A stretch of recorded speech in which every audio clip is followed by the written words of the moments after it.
Hello and welcome to the second of our demos. This time we're going to show you the operation of a marketplace on the blockchain, on the Gajumaru. All of this is happening on the Gajumaru. The wallets that we have on the system are the means by which people are engaging. They're logging into those wallets. They're making their transactions.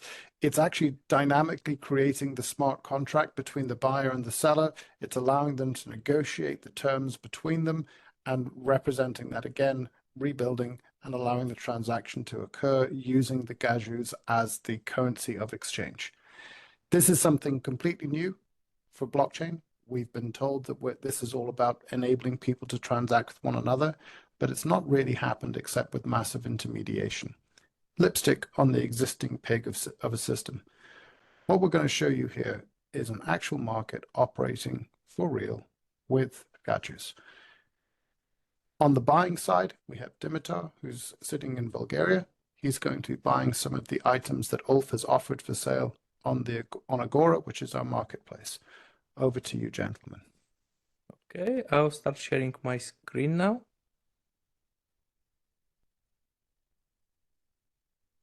Okay, this is the interface and it's a proof of concept. It has this brutalist view, but the core thing is that every single out of those items here is a smart contract on our testnet. All the negotiation process goes through those smart contracts and it's so trustless and decentralized. So is the login. There is no password. I'm going to show you now. I'm clicking login and the site initiates a connection to my wallet, which says, this is my address. Then I have to prove that this indeed is my address. And the site sends a message that I'm going to sign with my private key. Signing with my private key allows me to produce a signature, which is going to authenticate me as the owner of the public key. And my wallet produces this signature, and I'm sending this to the website. It checks that indeed the signature corresponds to the pub key, and I log in. Now I can go to the item I want to buy and place a bid. Again, I'm asked to authenticate a message. And it asks me to lock 30 Gaju and do a contract call, do a bid, essentially. And I confirm. It produces a transaction for me, which I submit. Now it's Ulf's turn. And I will share my screen and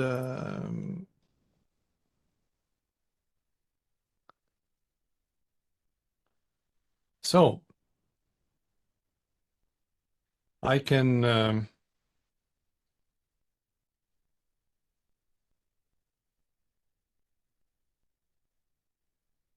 I reload and I now see engaged sales 1. I click on that and I see that someone is trying to buy this excellent speaker. It's in status negotiation on chain.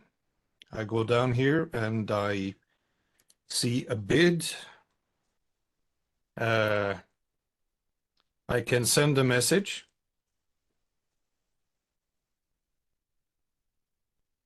To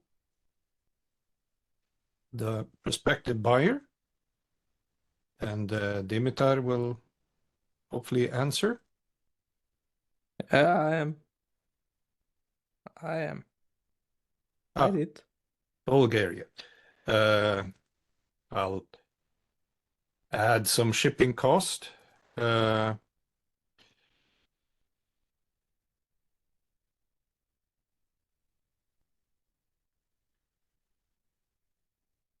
And I can do that here. I adjust the price. Did I say 2 Gajus? Shipping to Bulgaria is cheap, let's say.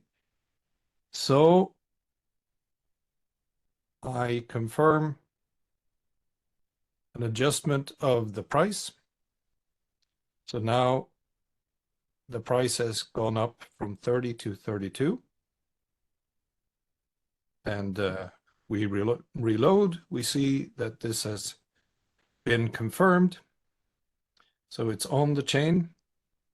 And now over to Dimitar. You can, he will have to approve the price change and adjust his bid.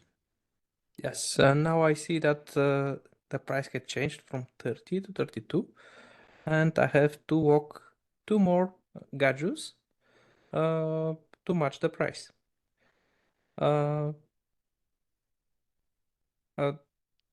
there is a transaction prepared for me that asks me for 2 more gajus, which I confirm, submit, revote, and now the transaction is actually on chain.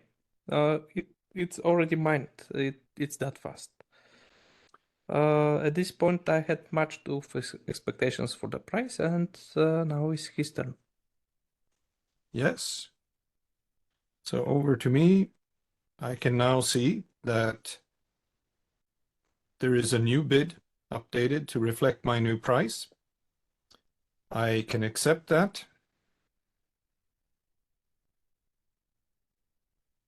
Do another smart contract call. Yes. And I confirm. I guess I really should look at the transaction details, but hey. Okay. Now the bid has been accepted. I have a little text box here where I can, for example, add tracking info. There is the tracking URL. I ship that. And so now Dimitar can take over and show the last step. Yes, so on my end, I had received Ulf's message that the product has been shipped.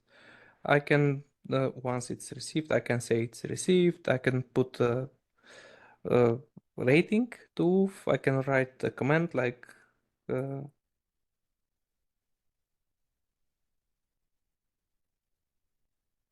I like the product and the Ulf is a great salesman. And now I had bought an item on chain. So,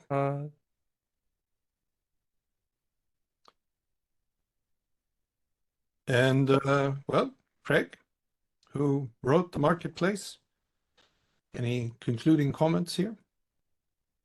Sure. Yeah. The as we showed in the transaction demo, where you see the chain in operation with extremely low latency, but it's still protected by proof of work. It's still the same value proposition as Bitcoin. This is just the advancement of the idea where it should have gone 10 years ago and got derailed.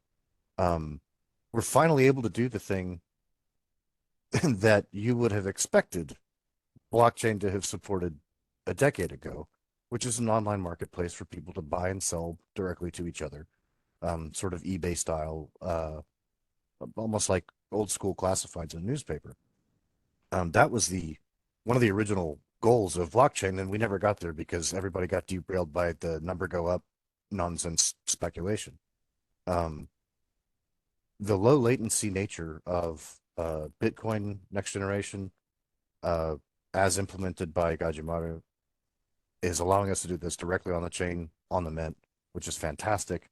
And from the perspective of, I had tried to write marketplaces like this in the past on other blockchains before, and it never worked out. It never even made sense because you'd hit weird price spikes, and then there wasn't a good way to negotiate the buyer and seller prices, and transacting contracts took so long. You could be waiting hours for something to get out of the mempool.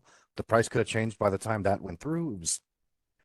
The transaction cost was so high that you could never buy something cheap, like a pair of shoes, relatively cheap, like a pair of shoes, because the transaction fees could be a significant percentage of just the processing fee.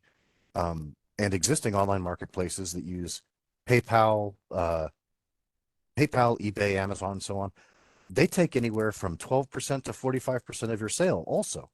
So, and that could be even on a large sale of expensive sale items. So the proposition of selling online has been kind of insane lately. I really would have thought that blockchain would be here to, pick up the slack, and it never was until just now. This is what we're excited about, is being able to do this. So, as I mentioned before, QPQ's, our business proposition is not that we're going to operate a blockchain and that's going to make us rich. That's a windfall.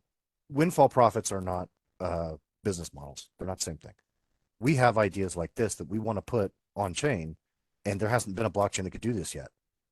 And we tried to find a place that we could do this. I've tried to do, like, before I was even involved with QPQ, I've been trying to find a place to do this. We had to solve this problem first and field this blockchain before we could do stuff like this.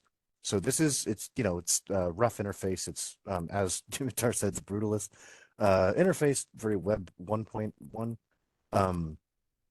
But it's a minimum viable product that proves the point. It's proving, this marketplace proves to us that we can do this, and it actually works really fast. It's faster than Visa.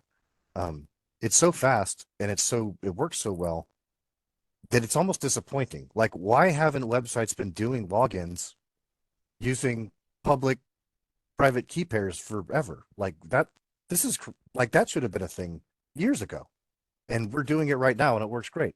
You don't, as a site operator, so having written the site, I didn't have to care about credit card integration. I don't have to go through all the compliance nonsense for security of private data. I don't have to care about managing passwords. I don't even have like hashes of passwords to be protected in the database. I don't have to worry about credit card information handling. Thank goodness.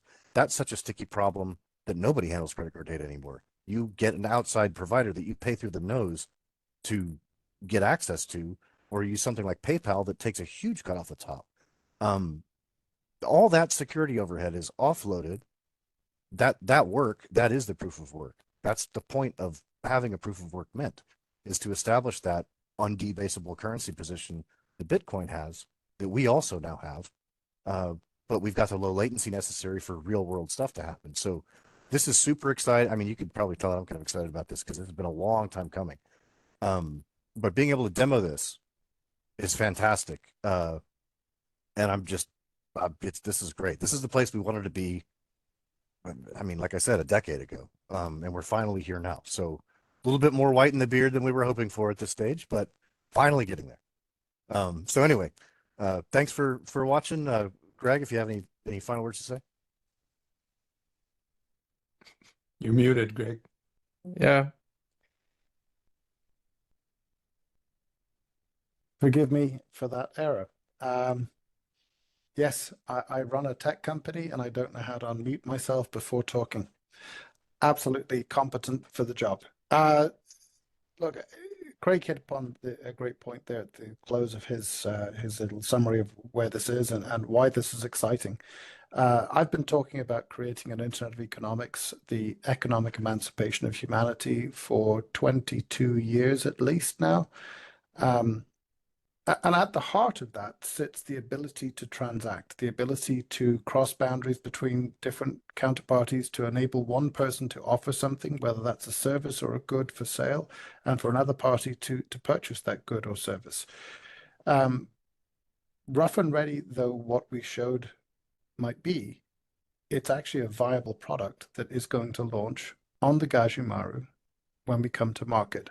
The tools to enable other people to build similar marketplaces for themselves will be made available within that as well. So we're really hoping that we can engender the same excitement and interest that we have for this in the market itself, and start to see some people come in and say, well, what could I build with this? How could you deliver a product or a service through this medium? An obvious starting point that we have here is secondhand goods.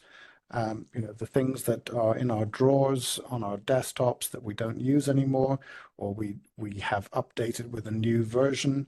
How might you sell them? Is it going to be eBay? Is it going to be a local service? Or could it be something like this, where actually you're able to transact in a currency? And that's the key here. Craig hit upon it a couple of times in his closing commentary. A currency is only a currency if you can use it, if you can buy and sell things with it. The speed with which this operates means that even if there are variances in the pricing, You are getting what you agreed to at the moment in time that you agreed to it, not where the price might be in an hour's time or 8 hours time, or if you're using a layer 2, such as Arbitrum, in 8 days' time. This is a real operating system that can really change things, and we'd love to see you be part of it. Join us. Thank you.